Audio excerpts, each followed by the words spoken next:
And నిన్న 2 రోజుల క్రితం పడిన వర్షాలకి ఇవాళ రాజమండ్రిలో ఇది ఎక్కడ ఏరియా ఇది తొమ్మలవ ఆన్ చేయి.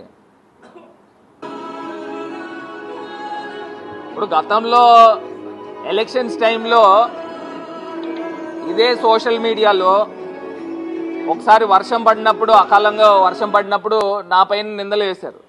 మరి వీళ్ళు వచ్చి సంవత్సరం అయింది కదా, ఇప్పుడు ఏం చేస్తూ ఉన్నారని అడుగుతున్నా. అది క్లియర్గా కనబడతా ఉంది. సంవత్సరంలో మీరు ఏం చేశారని అడుగుతున్నా. ఇప్పుడు ఎవరైతే రాజమండ్రి పేజెస్ కూడా ఉన్నాయో, రాజమండ్రి పేజెస్ కూడా ఆ రోజు ఎలక్షన్స్లో నేను కంటెస్ట్ చేసిన టైంలో రాజమండ్రి ఒక చిన్నపాటి వర్షానికి ముంపుకు గురైందని అన్నారు. మొన్న పెద్ద వర్షం కూడా ఏం పడలా, అప్పుడు కుండపోతు వర్షం పడింది.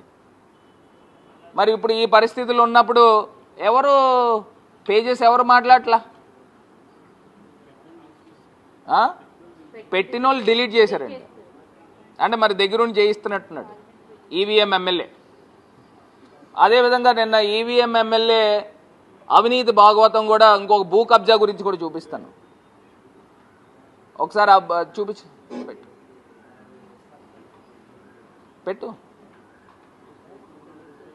ఇదిగోండి, ఇది లాలా చెరువు కలెక్టర్ గారికి పంపించింది, వచ్చిందా? పెట్టవా?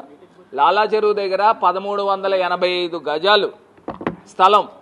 నాకు తెలిసి మార్కెట్లో 10 కోట్ల రూపాయలు విలువ ఉంటుంది. ఇది అక్కడ 1వ వార్డులో ప్రజలందరూ కూడా రామాలయం స్థలం అంటారు. ప్రతి సంవత్సరం కూడా శ్రీరామనవమి అక్కడ చేసుకుంటూ ఉన్నారు గత 25 సంవత్సరాల నుంచి కూడా. ఈ సంవత్సరము ఒక కబ్జా వ్యక్తులు తయారయ్యారు రాజమండ్రిలో. ఎమ్మెల్యే ఈవీఎం ఎమ్మెల్యే సారథ్యంలో అక్కడ ఆ వార్డులో తెలుగుదేశం పార్టీ నాయకులు, అతని పేరేదో శివకుమారా, మరుకుర్తి శివకుమార్ అనే ఒక వ్యక్తి ఉన్నాడంట. ఆ వ్యక్తికి సంబంధించిన బంధువులంట విజయనగరంలో ఉంటారంట.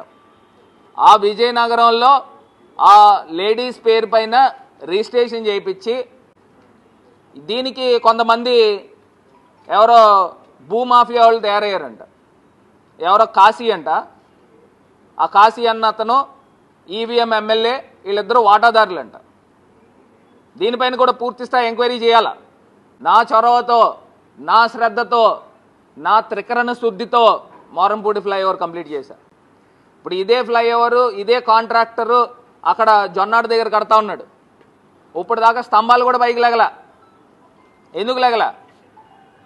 అక్కడ పట్టించుకున్న నాదుడు లేడు, ఇక్కడ పట్టించుకునేవాడు ఉన్నాడు కాబట్టి ఈ ఫ్లైఓవర్ మోరంపూడి ఫ్లైఓవర్ కంప్లీట్ అయింది. నా సొంత స్థలాన్ని వాళ్ళ కార్ఖానా కింద ఇచ్చాం కాబట్టి వాళ్ళ పైన నేను వస్తున్నానంటే భయపడేవారు కాంట్రాక్టర్లు. వారం వారం రివ్యూ చేసేవాడిని, పురోగతి ఏది ఏది అని చెప్పేసి వెంబడి పడేవాడిని. అలా పోరాడి పోరాడి ఆ ఫ్లైఓవర్ కంప్లీట్ చేశాం. ఇవాళ కొన్ని యాక్సిడెంట్స్ జరగకుండా నియంత్రించాం. నాకు చాలా గర్వంగా నేను చెప్తా ఉన్నా. మేము నియంత్రించిన వ్యక్తిని మేము. అలాంటిది కనీసము సర్వీస్ రోడ్ వేయలేని దౌర్భాగ్యమైన పరిస్థితుల్లో ఎట్లా ఉంటారని అడుగుతున్నా. అది మొత్తం అంతా కూడా నరకయాతన. మీరు కిందన కనుక వెళ్తూ ఉంటే మొత్తం బైకులు కానీ కార్లు కానీ నడాలు పడిపోతున్నాయి. ఆ పైనేమో లైట్లు పెట్టరు, కిందనేమో రోడ్లు వేయరు. ఎందుకు చేయరని అడుగుతున్నాను. ఇప్పుడు ఈవీఎం ఎమ్మెల్యే పక్కకు తీసేయండి అతన్ని. నేను ఎంపీ గారిని అడుగుతున్నా, పురంధరేశ్వర్ గారిని అడుగుతా ఉన్నా. కనీసం ఆమె బాధ్యత తీసుకోవాలి కదా, ఎందుకు తీసుకోవట్లేదని అడుగుతున్నారు.